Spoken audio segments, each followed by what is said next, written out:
Imagine that winter has begun in your city and you're outside living on the streets. There are chilling temperatures and you're sitting on the street corner freezing to death. You're only wearing a thin jacket, a pair of jeans, and have no place for warmth and hospitality.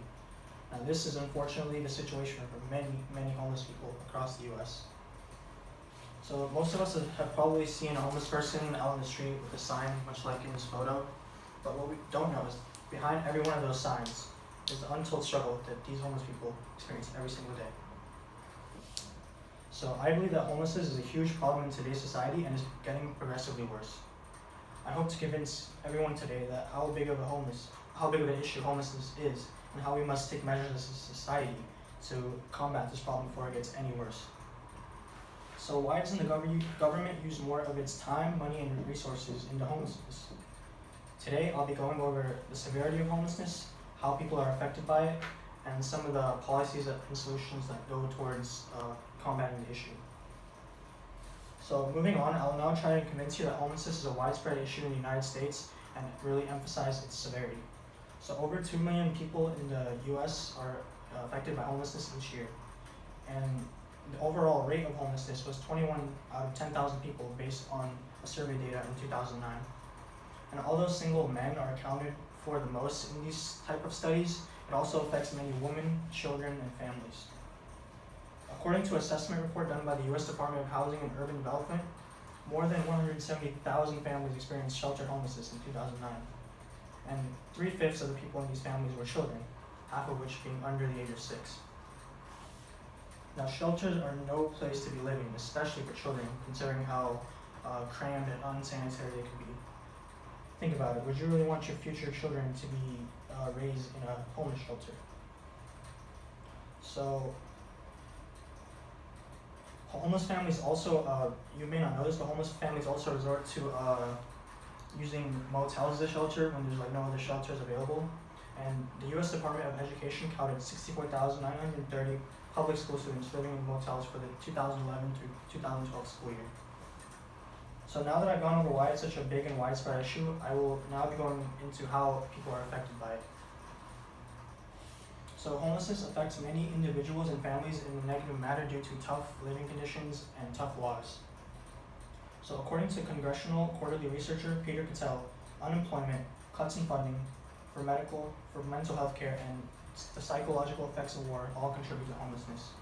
Think of how this issue affects veterans who fought well and served for our country, and what do they get back in return? They end up out in the streets, which isn't fair at all.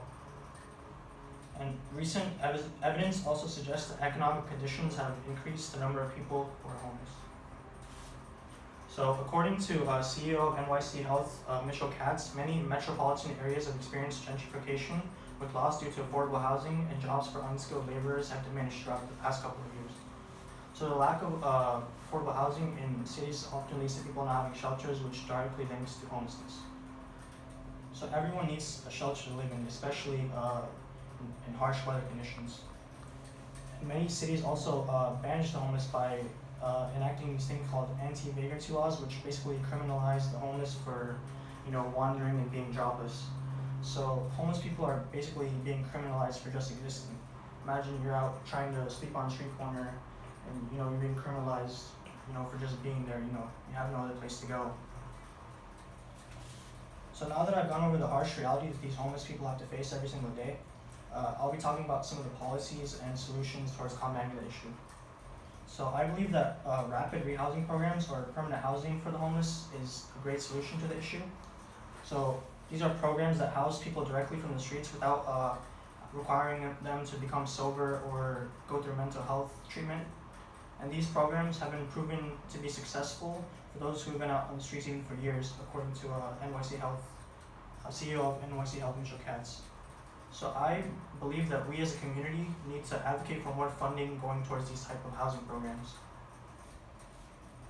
So I believe with contacting our elected officials, I believe proper funding can be provided towards these housing programs and other homeless organizations. I also strongly urge everyone to engage in volunteering opportunities by contacting your local place of worship or any other homeless shelters to help the homeless. And you could even do little things like go to these homeless shelters, prepare food for the homeless. You could donate blankets, you could donate warm clothes. even the small things count. So the time is to act now, and we need to ask for more funding for permanent housing and organizations. So now I'll recap the main points I have discussed throughout this speech. So first, I touched upon why homelessness is such a widespread issue in today's society, and I talked about some of the individuals and families that are affected. Next, I went over how homeless are affected by things like economic forces and harsh laws. And finally, I went over some of my policies, which involve obtaining funding for permanent housing and urging the community to step up and volunteer to provide extra support. So becoming homeless can be a tough situation. It can happen to anyone at any time.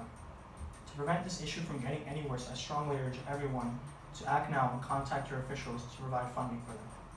Act now so that every homeless person out there shivering and struggling on the streets has a warm and sheltered place to go.